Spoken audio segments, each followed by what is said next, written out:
little brief history about Bayou Cane for our guests. In 1962, a group of men living in an unincorporated area of Terrebonne Parish realized that fire protection for their area was marginal at best. After several bingo fundraisers, barbecue dinners, and receiving donations from the community, the Bayou Cane Volunteer Fire Department was able to obtain its first fire engine in the fall of 1964. Its first fire station still stands right across the street. Throughout the years, while the region was experiencing incredible growth, Bayou Cane Volunteer Fire Department was plagued with the same issues most volunteer departments across the country: decreased participation of volunteer firefighters and shrinking budgets. This led to the Volunteer Fire Department creating the Bayou Cane Fire Protection District in 1995, with the transitional move to a fully staffed fire department by career personnel. Today, Bayou Cane Fire Protection District has grown to 4 stations, 1 engine, 4 area units, 1 ladder and 3 quints, a rescue unit, and various other units to support fire suppression. Currently, our department responds to approximately 2,200 calls, that's going to be going up a lot soon, with a service area every year, including fire, hazmat, EMS, and rescue calls. Fire-based EMS is the future of the fire service. And we in Louisiana are a little bit behind the rest of the nation in that. But this is no different than the first time they told us that we were going to start doing hazmat services, and we all looked at them like they were crazy. But yet, we as a fire service embraced that challenge, and we did that as well. We have been talking about this at Bayou Cane for a long time now.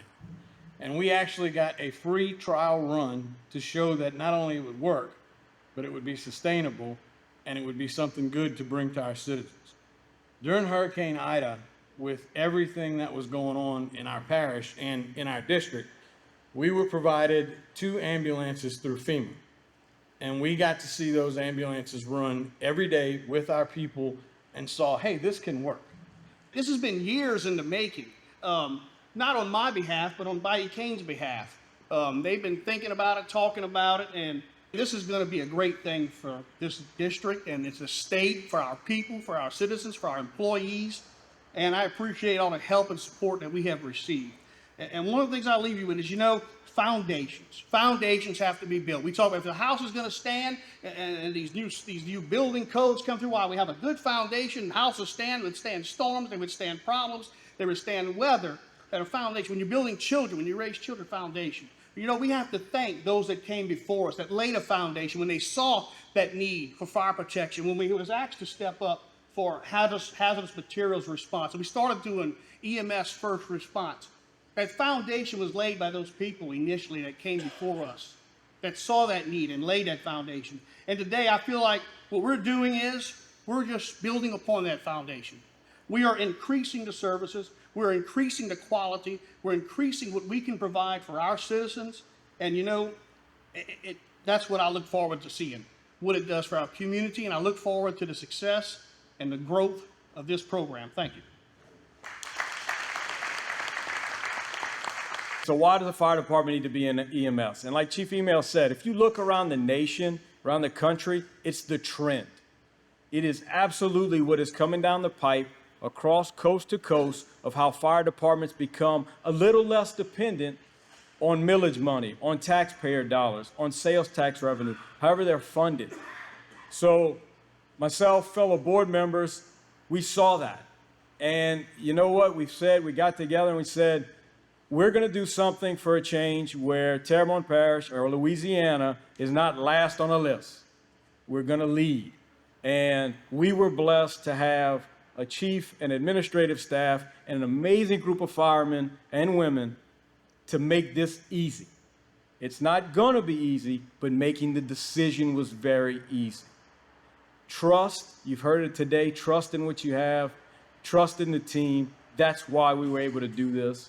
And for perspective, and to people wonder how much things cost, that's $1.2 million worth of ambulances sitting on that driveway. That's not the equipment in it. That's not the services that are going to be provided on it. That is just the truck, chassis, and engines for 2. So We've got a high bar to achieve because that's what we set in fire service. I told them when we decided to do this, EMS is going to bring it higher. That's what we expect, and that's what they deliver every day because that's what the citizens of Bayou Cane and the citizens of Terrebonne Parish deserve. It is now the mission of Bayou Cane Fire Department to preserve life and property and promote public safety as an all-hazard emergency response provider. We will accomplish our mission through fire suppression, emergency medical services, rescue, code enforcement, public education, fire investigation, and professional development training. It is our #1 priority to provide the most comprehensive service to all of our residents, businesses, and visitors. Fire dispatch, Bayou Cane 100. Bayou Cane 100. Dispatch, please place medic 1 and medic 2 in service and available for call. Bayou Cane Fire Department, stand by for a department-wide page-out. Fire dispatch to all, fire dispatch to all. Bayou Cane Fire Department would like to announce the addition of the new ambulances, Medic 1 and Medic 2, placed into service on this day of November 3rd, 2023. We would like to wish these 2 ambulances and those assigned to them a safe journey and the skills necessary to provide the best possible services to our visitors and the citizens of Bayou Cane Fire Protection District. Fire dispatch clear.